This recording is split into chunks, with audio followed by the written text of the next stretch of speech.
10 things I wish I knew before I started freelance writing.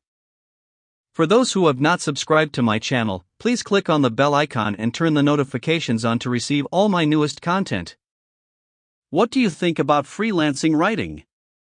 Do you picture a freelancer spending a late night in front of their laptop, and as the green light gives them the signal to start, they begin typing away, transferring their mind to those pages?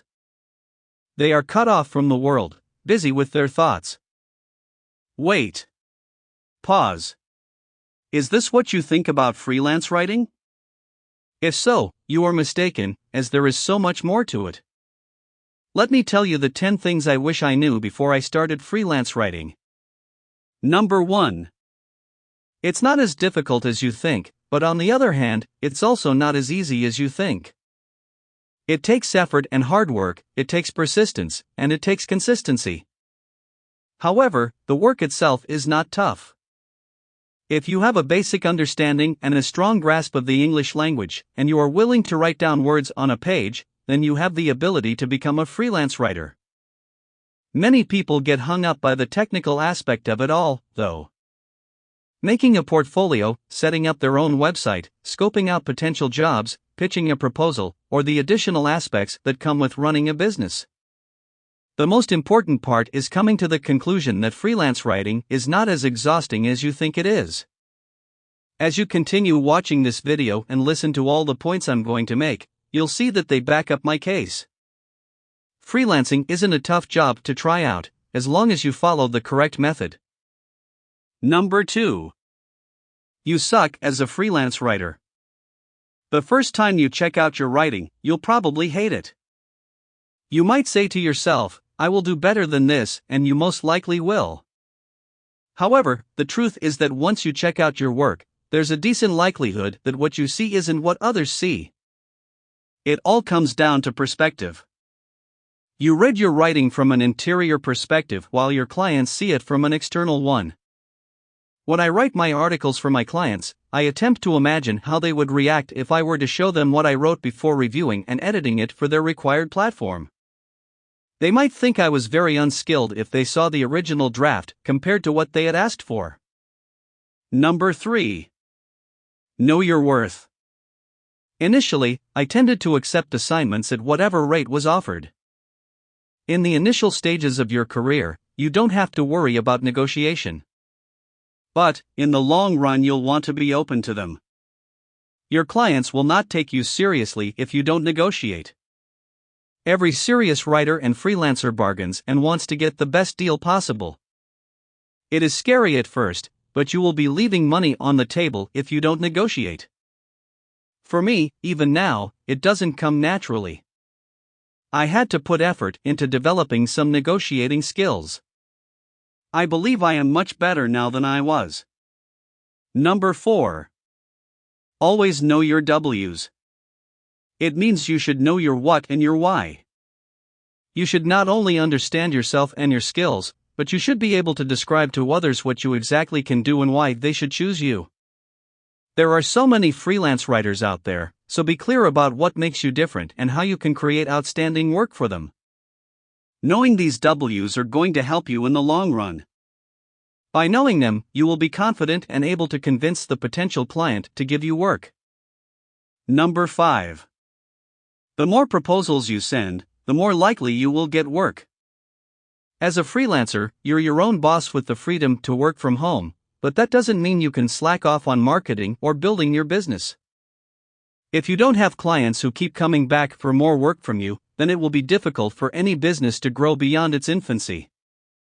For freelance writing companies like mine to thrive, we need clients willing and able to give us repeat business. A clientele list is also important for referrals. If you have clients who are happy with your work and recommend it to others, then this will lead to even more business coming through the door. In order to get these clients and referrals, you have to send multiple proposals every day. Number 6. Tracking proposals is important. So if you sent a proposal to one client and didn't get the job or an answer, it means you shouldn't send the offer again, right? Wrong. Sending proposals with edits and improvements increases your chances to get hired. Repeatedly having your name pop up on the list of proposals can get you into your client's subconscious, and ultimately up your chances of being selected. Number 7. You are a brand.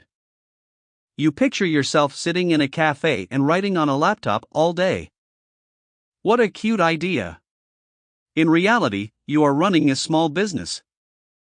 Here's what the day typically looks like. Emails, Slack messages, invoices, updates, writing, reading business articles and ebooks, listening to other copywriters, more writing, editing, and uploading. You will spend about 50% of your time writing and editing content for your clients and the other 50% running your business by promoting and taking care of your finances. Being a great writer is fundamental, but without the business skill set required, success is difficult. Number 8. Having like-minded people around is a plus. People not in this community are going to ask what a freelance writer does, just get used to this early. You can use my quick "what do you do?" answer. I'm a content writer. I write content for commercial enterprises to use on their websites and social platforms. Most people still won't understand what you do. Don't get frustrated or feel like your job is inferior when people don't get it, simply focus on the people who do know. Because, the ones who understand probably work in this field and may know somebody that could hire you. Number 9. Patience is key. Rome wasn't built in a day, and neither will your freelance business. Becoming a good writer takes time. Finding great clients takes time. Creating relationships with them takes time. All these things take time, meaning that as hard as you try to speed them up, time will not move any faster. Be patient. Be patient. Be patient. Number 10. Breaks are a must. A break for self-care is essential. When I started freelancing, self-care was not on my agenda. I wanted to establish myself as a serious freelance writer and content marketer, so why should I spend time taking care of myself? Within 2 years, I was meeting my income goals, but I was overworked, unhappy, bored, and frustrated. I came to realize the hard way that this was precisely why I should have focused on self-care. In our enthusiasm and zest, we tend to overwork ourselves, but the truth of the matter is that unless you take care of yourself, you will burn out and soon be an exhausted mess. Of course, there will be days when you will end up working more than 12 hours, but don't make them a habit.